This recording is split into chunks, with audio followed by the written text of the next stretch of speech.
गावदेवी भगवती घंटाळे मैदानासारख्या मैदानामध्ये नेहमीच विविध प्रकारची प्रदर्शनं सुरू असतात. त्यामुळे स्थानिक मुलांना खेळायला मैदानं शिल्लक राहील नाही. त्यामुळे आज माजी नगरसेवक सुनेश जोशी आणि मृणाल पेंडसे यांनी चक्क मुलांना घेऊन महानगरपालिकेच्या प्रवेशद्वारावर क्रिकेट खेळण्याचा आनंद लुटला. गेल्या काही महिन्यांपासून सातत्याने या तीनही मैदानांवर सातत्याने प्रदर्शनं सुरू आहेत आणि त्यामुळे मुलांनी खेळायचं काय कुठे हा प्रश्न निर्माण झाला आहे. सध्या मुलांना उन्हाळ्याची सुट्टी चालू आहे. अशा वेळेस मुलांना खेळायला मिळालं पाहिजे, मात्र असं होताना दिसत नाही आणि या ठिकाणी सातत्याने प्रदर्शनं सुरू असल्याकारणाने मुलांच्या खेळण्याचा मोठा प्रश्न निर्माण झाला आहे. आपल्याला टर्फवर जाऊन पैसे भरून खेळणं अशक्य आहे. त्यामुळे विद्यार्थ्यांनी नेमके खेळायचं कुठे हा सवाल यावेळेस सुनेश जोशी आणि मृणाल पेंडसे यांनी केला. महानगरपालिकेच्या सर्वसाधारण सभेमध्ये ठराव मंजूर झाला आहे. कोणत्याही प्रकारच्या व्यावसायिक प्रदर्शनांसाठी गावदेवी मैदान देता येणार नाही. मात्र असं असून देखील या ठिकाणी कायम प्रदर्शनं चालू असतात. याकडे देखील मृणाल पेंडसे आणि सुनेश जोशी यांनी लक्ष वेधलं. जर ह्या ठिकाणी मुलांसाठी मैदानं उपलब्ध झाली नाही तर आयुक्तांच्या दालनात क्रिकेट खेळू असा इशारा यावेळी सुनेश जोशी आणि मृणाल पेंडसे यांनी दिला.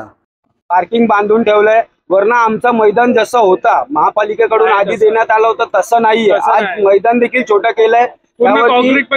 कॉन्क्रीट त्या लोकांनी वरपर्यंत बांधलंय. जिथं पोरं फिल्डिंग करताना आपण पाहिलंय मागच्या वेळी मॅचेस वगैरे भरवलेला तेव्हा एका प्लेअरचं डोकं देखील फुटलेला. हे जे व्यावसायिक प्रदर्शनं भरवतात ते आयोजक या मैदानांमध्ये 15-15 दिवस एक महिना प्रदर्शनं भरवून लाखो रुपये कमाई करतात.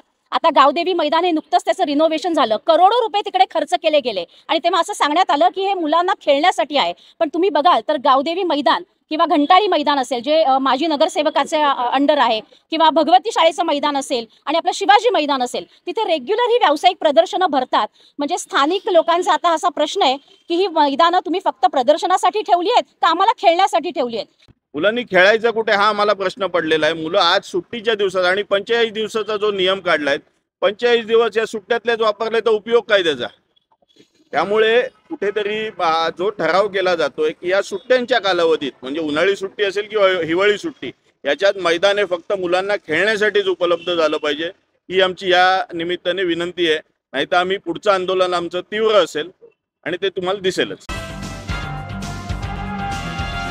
ठाणे शहरातील भवानी ज्वेलर्सची प्रति ग्रॅम केवळ 250 रुपयांची घडणावळ सोने, चांदी, हिरे आणि प्लॅटिनमच्या आधुनिक आणि पारंपरिक दागिन्यांचं विश्वासार्ह दालन Bhavani jewellers, ice factory, Talao Pali, station road, Thane आणि कल्याण लाल चौक येथेही भवानी ज्वेलर्स.